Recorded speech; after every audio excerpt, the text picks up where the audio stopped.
Have you ever been blamed for destroying something you desperately tried to save? Have you ever been told you're the problem when you're actually the victim? Let me ask you something that might sound impossible.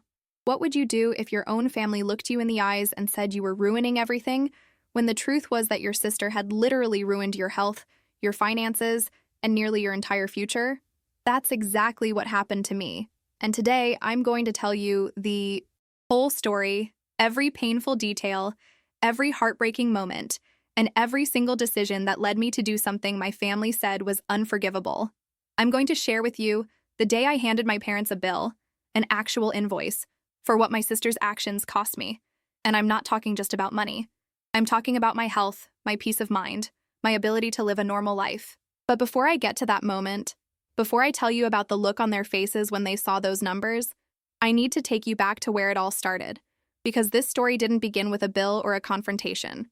It started years ago, in a childhood where I learned that some people are worth more than others in their own family, where I discovered that love isn't always equal, and where I first understood that sometimes the people who are supposed to protect you are the ones who hurt you the most.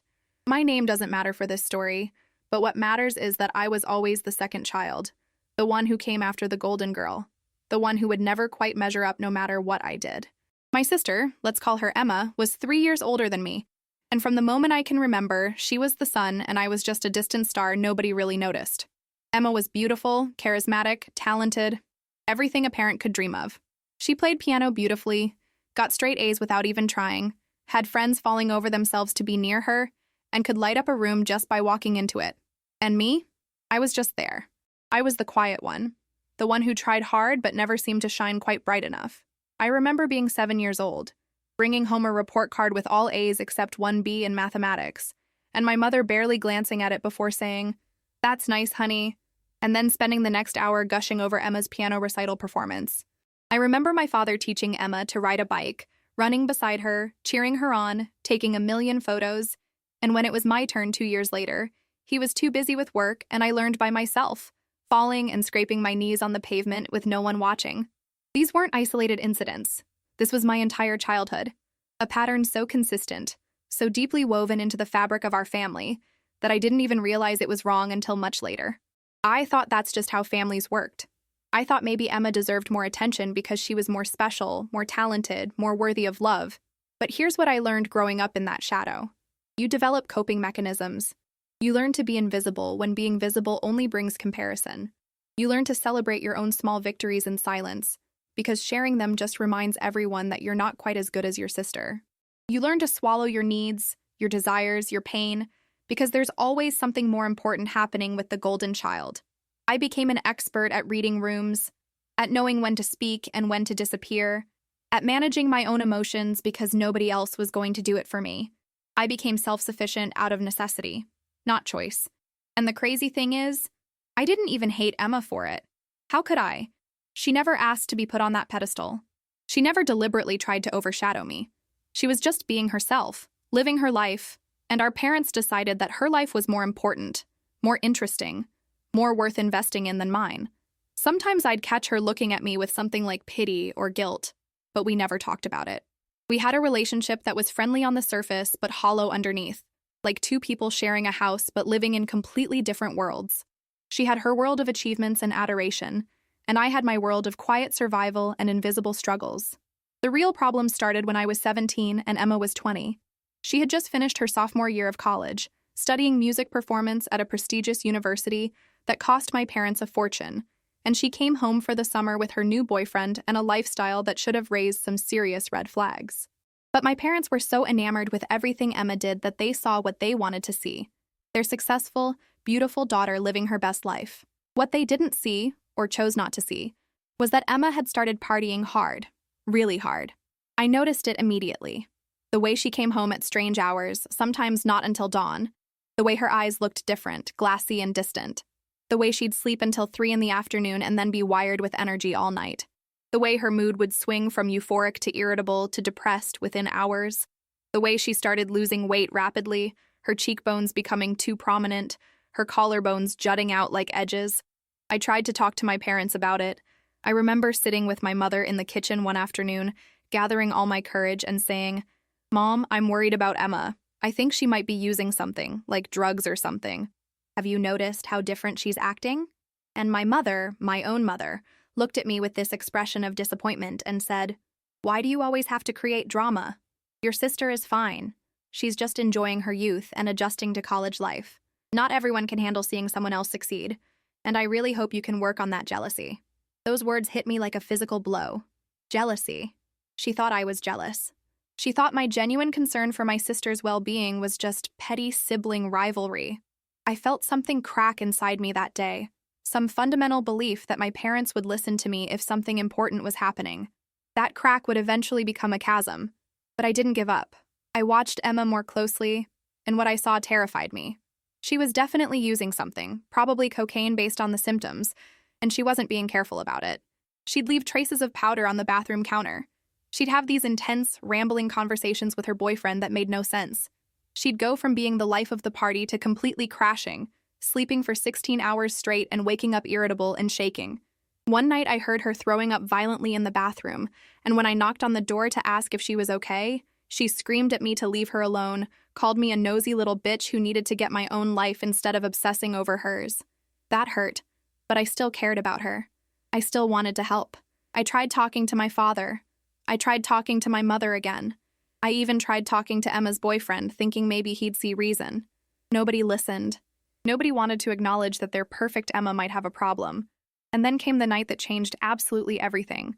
The night that set in motion a chain of events that would eventually lead to me sitting across from my parents with a bill in my hands and rage in my heart. It was a Saturday in late July, oppressively hot and humid, the kind of night where the air feels thick enough to choke on. My parents had gone to a wedding in another state and wouldn't be back until Monday. Emma was supposed to be watching the house, and technically watching me, though at 17 I hardly needed a babysitter. She had invited a bunch of her friends over for what she called just a small get-together. By 10 o'clock, there were at least 40 people in our house, music blasting, alcohol everywhere, and the unmistakable smell of marijuana wafting through the rooms. I stayed in my bedroom trying to study for my SATs, trying to ignore the chaos below. Around midnight, I went downstairs to get some water, and the scene was worse than I'd imagined. People I'd never seen before were passed out on our couches. Someone had broken a lamp. There was vomit in the hallway bathroom. And in the kitchen, I saw Emma and 3 of her friends gathered around the counter with lines of white powder laid out like they were at some kind of buffet. I stood there frozen, watching my sister snort a line with practiced ease, throw her head back, and laugh with this wild, uncontrolled energy that made her seem like a stranger. She saw me watching, and her expression changed instantly from euphoria to anger. "What are you staring at?" she snapped, her voice sharp and aggressive. "Nothing," I said quietly, filling my water glass. "Just getting water." "Well, get it and get out," she said. "This doesn't concern you." Her friend, some guy with bleached hair and cold eyes, looked at me and said, "Your little sister looks pretty uptight, Emma. Maybe she needs to relax a little." And then Emma did something I'll never forget. She laughed, actually laughed, and said, "Oh, she's too much of a goody two-shoes for that. She'd probably call the cops on her own sister." The way she said it, with such contempt, such dismissal, made me feel small and pathetic. I went back upstairs, but I couldn't sleep. I could hear the party getting louder, more chaotic, more out of control. Around 2 in the morning, I heard shouting, then screaming, then a crash that sounded like furniture breaking. I ran downstairs and the scene was absolute pandemonium. People were running everywhere, someone was crying, and in the living room I found Emma on the floor, convulsing, her eyes rolled back in her head, foam coming from her mouth. Her boyfriend was standing over her, completely panicked, screaming, "She just collapsed. She was fine, and then she just fell." I didn't think. I just acted. I called 911, gave them our address, told them my sister was having a seizure and might have overdosed. I tried to remember the first aid I'd learned in health class, putting her in the recovery position, making sure she was breathing, timing the seizure on my phone. The ambulance arrived within 7 minutes, but it felt like hours. They loaded Emma onto a stretcher, asked me rapid-fire questions about what she'd taken, how much, when. I told them everything I knew, everything I'd seen. They told me I probably saved her life by calling so quickly. But here's where my nightmare really began. As the ambulance pulled away with Emma inside, as the police arrived to deal with the chaos of the party, as I stood there in my pajamas shaking with adrenaline and fear, one of Emma's friends, a girl I'd seen around a few times, came up to me with rage in her eyes and said, "You just ruined your sister's life, you know that? You called the cops on your own family." What kind of person does that? And before I could respond, before I could defend myself or explain that I was trying to save Emma's life, she pushed me, hard, and I stumbled backward, losing my balance, falling down the 3 concrete steps of our front porch. I remember the impact, the way my head cracked against the bottom step, the explosion of pain, the warm wetness spreading beneath my skull. I remember voices shouting, someone screaming my name, the world tilting and spinning and fading to black. I woke up in the hospital 36 hours later with a severe concussion, a fractured skull, and what the doctors called a traumatic brain injury. My parents were there, but they weren't looking at me with relief or love. They were looking at me with barely concealed anger, and the first thing my mother said when I opened my eyes wasn't, "Thank God you're okay," or, "We were so worried." It was, "Do you have any idea what you've done to your sister?" I couldn't process it at first. My head felt like it was splitting open, my vision was blurry, and every sound felt like a hammer striking my brain. I tried to speak, but my words came out slurred and confused. The doctor came in and explained my injuries in terms I could barely understand. Severe traumatic brain injury, possible long-term cognitive effects, skull fracture requiring close monitoring, risk of seizures, need for extensive physical and cognitive therapy, months of recovery ahead, maybe longer, possible permanent damage. Each word was like another weight added to my chest, crushing the air from my lungs. And through all of it, my parents sat there looking like I had personally victimized them. Later, when I was more lucid, my father explained the situation. Emma had been arrested at the hospital after they found cocaine in her system. She was being charged with drug possession and possibly distribution since there had been so much at the party. Her scholarship was being revoked. She might be expelled from university. Her whole future was in jeopardy. And it was all my fault, according to them, because I had called 911 instead of handling it quietly, because I had made a scene, because I had involved authorities instead of protecting family. The fact that I'd saved Emma's life didn't seem to matter. The fact that I was lying in a hospital bed with a brain injury didn't seem to matter. What mattered was that Emma's reputation was damaged, and I was the one who damaged it. The months that followed were the darkest of my life, and I'm not exaggerating when I say that. The brain injury affected everything. I had constant headaches that felt like my skull was being squeezed in a vice. I had memory problems, losing words mid-sentence, forgetting conversations I'd had hours earlier, struggling to recall basic information I'd known my whole life. I had balance issues and would get dizzy just from standing up too quickly. I had sensitivity to light and sound that made normal environments feel like torture. I couldn't focus on anything for more than a few minutes before my brain felt like it was short-circuiting. I couldn't read more than a page without the words swimming and blurring together. I had to drop out of my senior year of high school, had to defer my college applications, had to watch my entire future that I'd worked so hard for dissolve like sugar in water. The medical bills started piling up immediately. CT scans, MRIs, neurologist appointments, physical therapy sessions, occupational therapy sessions, cognitive therapy sessions, medications for the headaches, medications for the seizures I started having, medications for the depression that came with all of it. My parents' insurance covered some of it, but not nearly enough. There were copays for everything, deductibles that reset, out-of-network specialists that I needed because our in-network options didn't have the expertise for my type of injury. Within 3 months, I had racked up over $60,000 in medical debt, and that number just kept climbing. And here's the thing that still makes my blood boil when I think about it. My parents paid for Emma's lawyer, paid for her rehab, paid for her to move to a different state to start fresh, but they refused to help with my medical bills. They actually told me that I needed to take responsibility for my own situation, that I was old enough to figure it out, that they couldn't afford to support both of us, and Emma's situation was more urgent because she was facing legal consequences. I couldn't believe it. I actually couldn't believe what I was hearing. I had suffered a traumatic brain injury because I was pushed while trying to save my sister's life, and they were telling me to figure it out on my own while they funneled thousands of dollars into cleaning up Emma's mess. I tried to work part-time jobs, but my cognitive issues made it nearly impossible to hold anything down. I'd mess up orders at restaurants because I couldn't remember them. I'd lose track of tasks at retail jobs because my attention span was shot. I'd have to call in sick when the headaches got so bad I couldn't see straight. I was drowning, financially and emotionally, and my family stood on the shore watching me struggle without throwing a single lifeline. The medical debt went to collections. My credit was destroyed before I even turned 19. I had collection agencies calling me multiple times a day, threatening legal action, demanding payment I didn't have.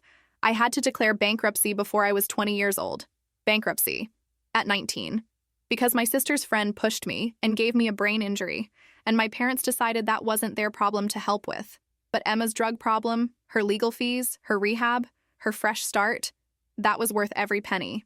The inequality was so stark, so undeniable, that I started to wonder if there was something fundamentally wrong with me that made me unworthy of their love and support. Was I really that disposable to them? Was Emma really that much more valuable?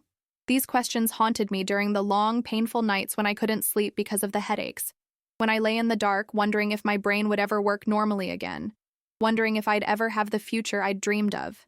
The silence from my family during this time was deafening. Emma never once apologized, never once acknowledged that her party, her friends, her lifestyle had led to my injury. She was too busy playing the victim, claiming that I had ruined her life by calling the ambulance, telling anyone who would listen that I was jealous of her and had sabotaged her out of spite. My parents believed her version of events, or at least they acted like they did.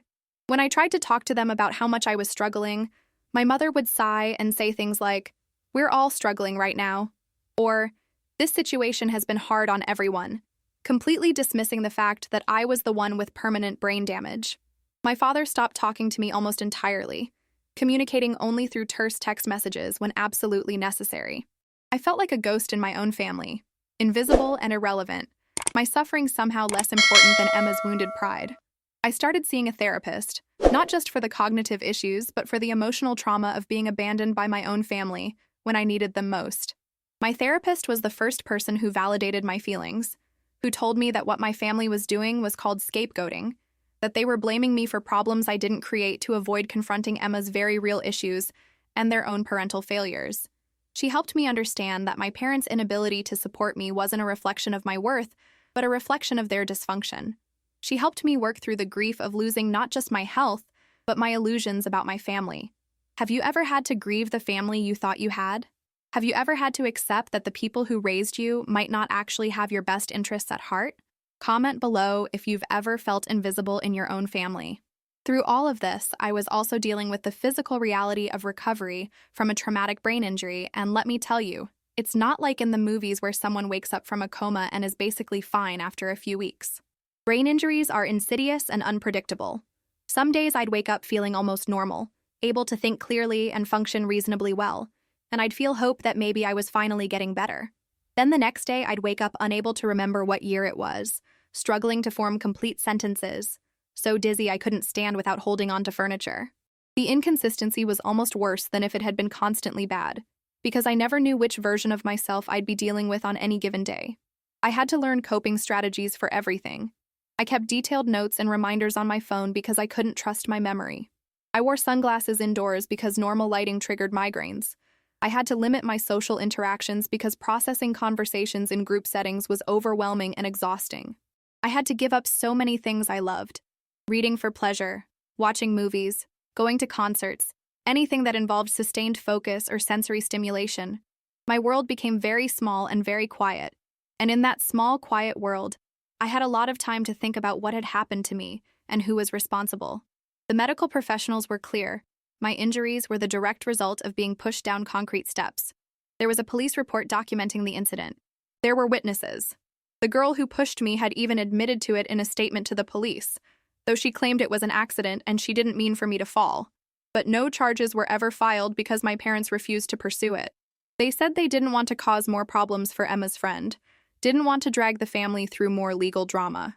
Once again, protecting Emma's social circle was more important than protecting me. Around the 1-year mark after my injury, something inside me shifted. I was sitting in another neurologist's office, getting another round of tests, looking at another bill that would push me further into debt, and I just snapped. Not in a loud, dramatic way, but in a cold, clear, decisive way. I realized that I had been waiting for my parents to do the right thing, waiting for them to acknowledge what had happened to me, waiting for them to step up and help, and they were never going to do it. They had made their choice. They had chosen Emma over me, again and always, and if they weren't going to take responsibility, then I was going to make them face the consequences of that choice. I started documenting everything. Every medical bill, every collection notice, every therapy session, every medication, every specialist visit. I created a comprehensive spreadsheet detailing every single expense related to my injury, including lost wages from jobs I couldn't hold, the cost of having to delay college, the ongoing costs of treatment that would continue for years. The number was staggering, over $200,000 in direct costs, and that wasn't even accounting for pain and suffering or future earnings I'd lose due to my cognitive limitations. $200,000. My sister's friend had pushed me. My sister's party had created the circumstances. My sister's lifestyle had led to that night, and my parents had spent thousands helping Emma while leaving me to drown in debt. I consulted with a lawyer, not because I wanted to sue my family, but because I wanted to understand my options and my rights. The lawyer told me I had a strong case against the girl who pushed me, possibly against Emma as the party host, and possibly even against my parents for medical neglect since I was a minor when injured and they had refused to pay for necessary treatment. But lawsuits take years and cost money I didn't have, and honestly, I didn't want to go that route. I wanted something simpler, more direct, more honest. I wanted to look my parents in the eyes and show them exactly what their choices had cost me. I spent weeks crafting what I started calling the bill. It was a detailed, itemized invoice of every expense, every loss, every consequence of that night. But it was more than just numbers. I included a letter explaining the emotional cost, the opportunities I'd lost, the future I'd had to give up, the pain I endured while they focused all their resources on Emma. I included copies of medical records showing the severity of my injuries. I included screenshots of collection notices and bankruptcy paperwork. I included a timeline of every time I'd asked them for help and been refused. It was comprehensive, irrefutable, and devastating. Then I waited for the right moment. That moment came when my parents called me out of the blue, after months of minimal contact, to invite me to a family dinner. They said they wanted to clear the air and move forward as a family. Emma would be there too, apparently doing well in her new city, ready to put the past behind her. The way my mother phrased it made it clear they expected me to show up, be pleasant, apologize for whatever they thought I'd done wrong, and pretend like nothing had happened. They expected me to rug sweep my own trauma for the sake of family harmony. I told them I'd come to dinner and I would bring something to share. They probably thought I meant a dessert or a bottle of wine. I brought the bill. I printed it out professionally, bound it like a legal document, and I brought 3 copies. One for my mother, one for my father, and one for Emma. I also brought my therapist's blessing and my lawyer's card, just in case things went the way I expected them to. The dinner started exactly as I'd anticipated. My parents' house, the same house where the party had happened, now redecorated as if erasing the physical space could erase the memories. Emma looking healthy and happy, talking about her new job and her new apartment, and her new boyfriend, carefully avoiding any mention of rehab or legal troubles or the circumstances that had led to her fresh start. My parents beaming at her, so proud of how she'd turned her life around, how resilient she was, how well she was doing despite everything she'd been through, as if she was the victim, as if she was the one who'd suffered. I sat there through the appetizers, through the small talk, through Emma's stories about her wonderful new life, and I felt this cold calm settle over me. When there was a lull in the conversation, when my mother started talking about how nice it was to have the family together again, how we needed to put the past behind us and focus on the future, I reached into my bag and pulled out the 3 bound documents. I placed one in front of each of them calmly and deliberately. "What's this?" my father asked, looking confused. "That," I said, my voice steady, despite my racing heart, "is an itemized bill for what Emma's party cost me. I thought since we're putting the past behind us and moving forward, we should first address what the past actually entailed." My mother opened her copy and I watched her face go pale as she started reading. Emma picked hers up with a dismissive expression that quickly changed to shock. My father's face turned red as he flipped through the pages. The silence that followed was thick and suffocating, broken only by the sound of pages turning and sharp intakes of breath. "This is ridiculous," Emma finally said, her voice shrill. "You're seriously billing me for getting hurt? That wasn't even my fault. You're the one who called the cops and created a huge scene. You're the one who couldn't just mind your own business. I called an ambulance because you were having a seizure from a cocaine overdose," I said calmly, years of therapy helping me stay centered. "I saved your life. And then your friend pushed me down concrete stairs and I got a traumatic brain injury that has cost me over $200,000 and my entire future. That's not ridiculous. That's reality. And you've never once acknowledged it, apologized for it, or taken any responsibility for it." My mother's hands were shaking as she held the document. "This is outrageous," she said. "You can't seriously expect us to pay this. This is emotional manipulation."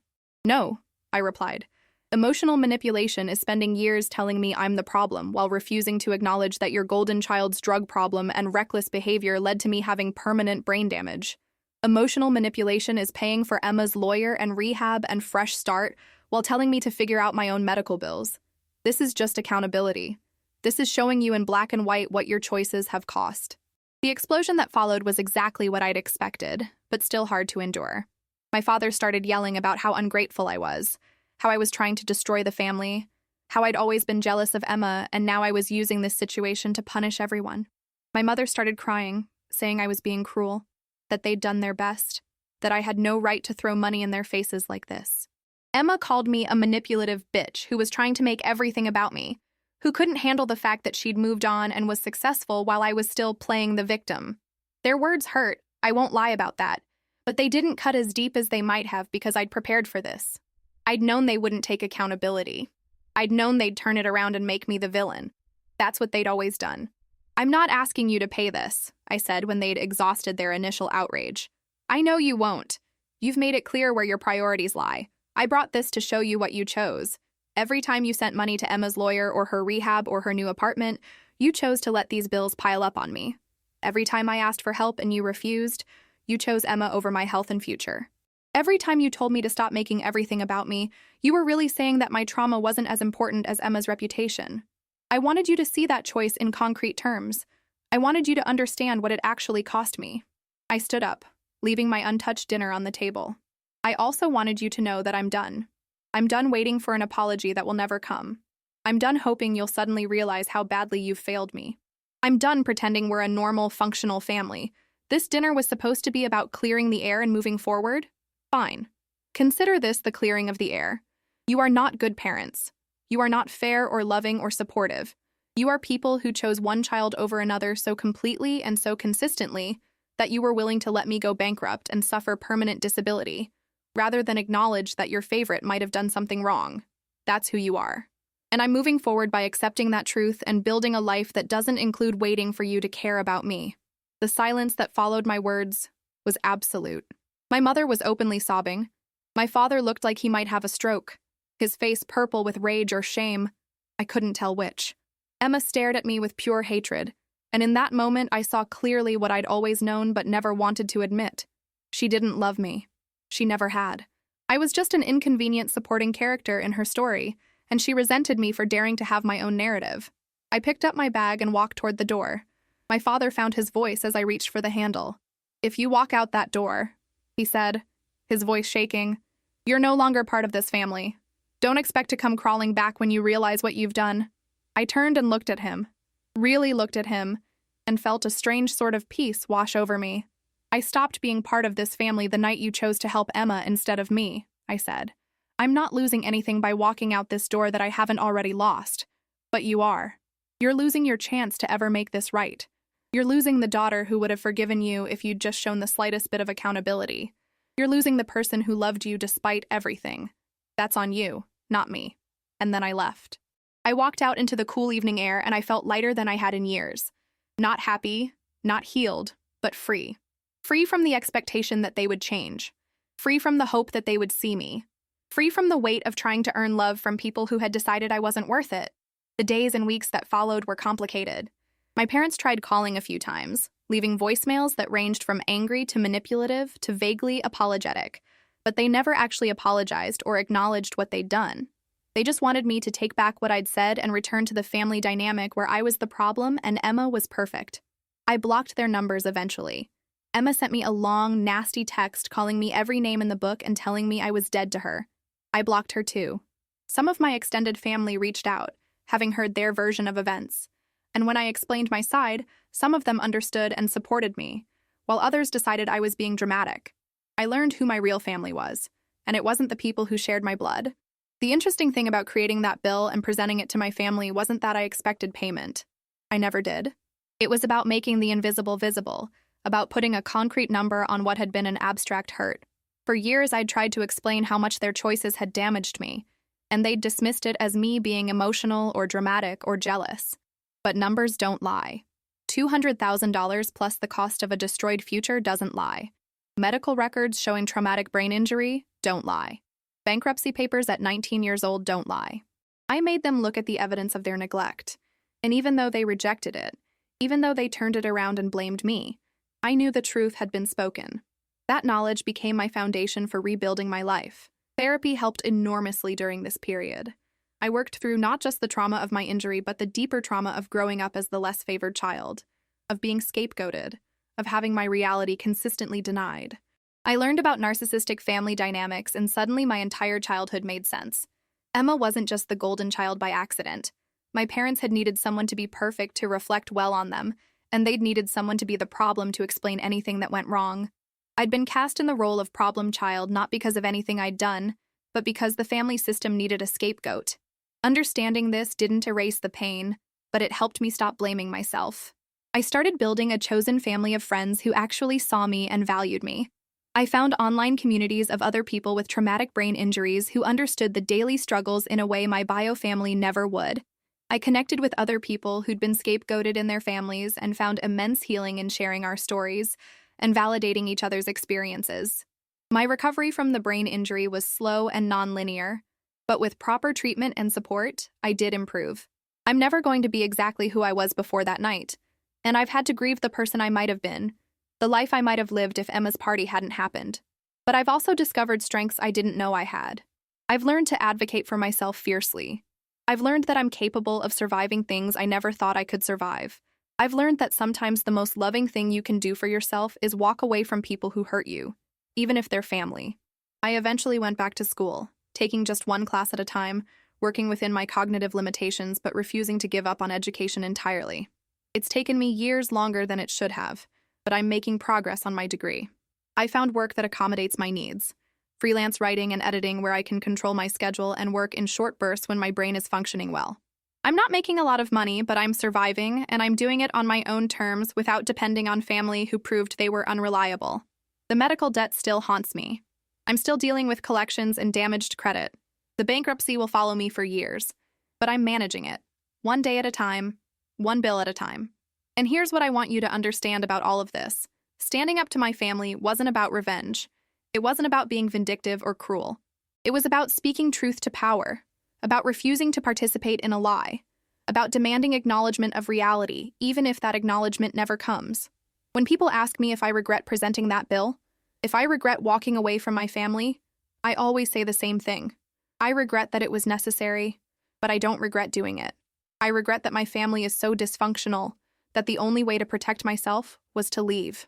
But I don't regret choosing myself, choosing my health, choosing my truth over their comfortable fiction. So where am I now? Years after that dinner, years after walking out that door, I'm healing, not healed, because this kind of wound doesn't fully heal, but healing. I have good days and bad days with my brain injury. I have moments of grief for the family relationships I'll never have. I have moments of anger at the injustice of it all, but I also have peace. I have self-respect.